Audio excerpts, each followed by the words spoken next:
Բարև ձեզ հարգելի լրագրողներ, ողջունում եմ ձեզ քաղաքացիական պայմանագիր կուսակցության գրասենյակում։ Փետրվարի 1-ից սկսվել են քաղաքացիական պայմանագիր կուսակցության 8-րդ արտահերթ համաժողովի միջոցառումները։ Այսօր տեղի ունենում ընտրական ցուցակի ձևավորման փակ գաղտնի վարկանիշային քվեարկության առաջին փուլը, որում քվեարկելու իրավունք ունեն համաժողովի պատվիրակները, նրանց թիվը 1057 է, առաջադրված է 274 թեկնածու,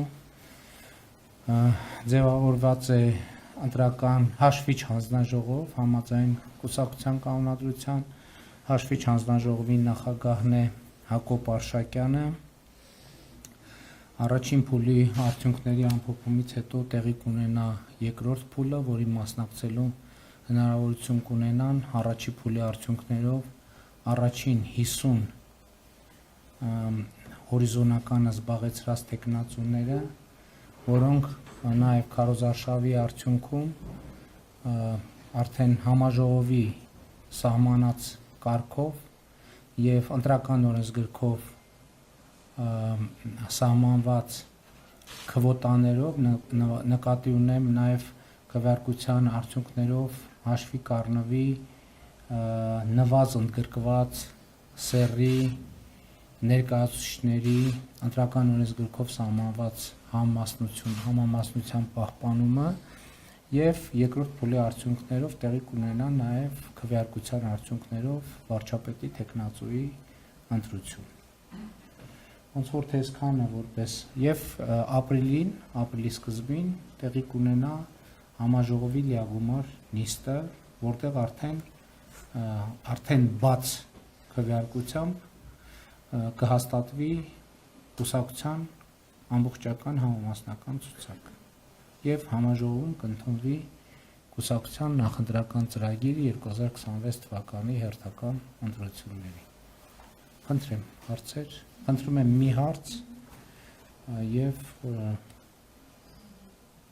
առավելագույնը կես ժամում տեղավորվենք,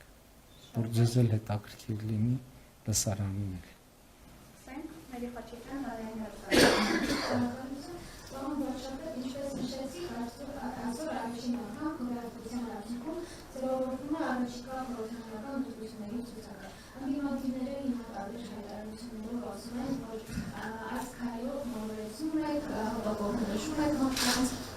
Նաև ժողովրդավարության ձևական իմիտացիա եք ստեղծում։ Ինչպես արձագանք եք այդ հայտարարություններին եւ ես պետք է խնդրեմ ամեն մի փոքր բարձրաբանում ԱՄՆ փոխնախագահի այցի ժամանակ, երբ որ հայտարարվեց քաղաքացիական միջուկային համագործակցության 1-2-3 համաձայնագրի շուրջ բանակցությունների ավարտի մասին, նշվեց մինչև $5 միլիարդ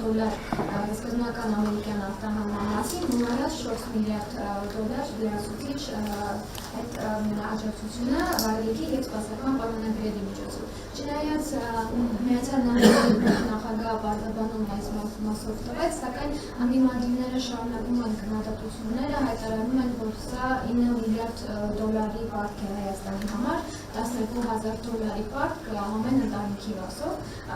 Խնդրում եմ այս հարցի շուրջ ձեր բացառությունը։ Քվեարկության արդյունքներով քաղաքացիական պայմանագիր կուսակցության հենց առաջին կանոնադրության մեջ սահմանվել է, որ հերթական խորհրդարանական ընտրություններում կուսակցության համամասնական ցուցակը ձևավորվում է համաժողովի կողմից։ Եվ մենք նման քվեարկություն, մենք առաջին անգամ որպես քաղաքական ուժ խորհրդարանական ընտրություններին մասնակցել ենք 2017 թվականին։ Եվ 2017 թվականին հերթական ընտրություն է եղել եւ մեր համամասնական ցուցակը ձևավորվել է նույն կերպ փակ գաղտնի վարկանիշային քվեարկությամբ։ Քվեարկությունը եղել է Սայաթ Նովա 6 հասցեում գտնվող մեր գրասենյակում։ Այն ժամանակ իհարկե լրատվամիջոցների առանձնապես մեծ ուշադրությունը դա բնականաբար չի գրավել։ Դրանից հետո տեղի ունեցել 2018 թվականի խորհրդարանական ընտրությունները, որը եղել է արտահերթ։ Մեր կանոնադրությամբ արտահերթ խորհրդարանական ընտրությունների ժամանակ համամասնական ցուցակը ձևավորում է վարչությունը։ Ինչու՞։ Որովհետև արտահերթի ժամանակ process-ները ավելի արագ են տեղի ունենում եւ ժամանակի խնդիր կա։ Հաջորդ ընտրությունը եղել է 2021 թվականին, որը եղել է արտահերթ։ Եվ էլի համասնական ցուցակը ձևավորել է կանոնադրության համաձայն վարչությունը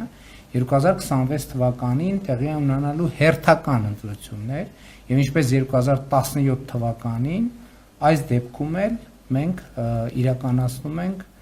փակ գաղտնի վարկանիշային քվեարկության արդյունքում։ Ինչ վերաբերում է Միացյալ Նահանգների փոխնախագահի այցին եւ նրա արած հայտարարություններին, տեսեք խոսքը նախ Firebird ծրագրի շրջանակներում, միայն այդ մի ծրագրի շրջանակներում, եկեք պատկերացնենք, ուրիշ ոչ մի բան չկա։ Այդ ծրագրի շրջանակներում հենց իրենք ներդրողները իրենց ներկայացման ժամանակ ասել են, որ ներդրումների ծավալ լինելու է 4 միլիարդ, մինչև 4 միլիարդ դոլար։ Այսինքն խոսքը արհեստական բանականության կենտրոնի մասին է, որը շատ մեծ ծավալ ունի եւ շատ հեռանկարային ներդրում է։ Դրանից դուրս մենք ունենք համատեղ ներդրումներ Միացյալ Նահանգների հետ, TRIP նախագծի շրջանակներում, որը շատ կոնկրետ է, սահմանային կառավարման հարցերում եւ իհարկե նաեւ միջուկային էներգիայի ոլորտում հնարավոր համագործակցության եւ բնականաբար բոլոր այդ դեպքերում խոսքը ներդրումների մասին է, թե այդ ներդրումներից որը կլինի մասնավոր, որը կլինի պետական, դա արդեն հետագա քննարկումների հարց է, կոնկրետ Firebird-ի դեպքում իհարկե դա մասնավոր է Հայաստանի Հանրապետությունը, որը մասնակցություն չի ունենալու, TRIP-ի դեպքում Հայաստանի Հանրապետությունը ունենալու է մասնակցություն, ինչպես հունվարի 14-ի փաստաթղթի մեջ ընդգծված է Հայաստանի մասնակցության ձևերը, մյուս նախագծերում էլ կապրենք կտեսնենք։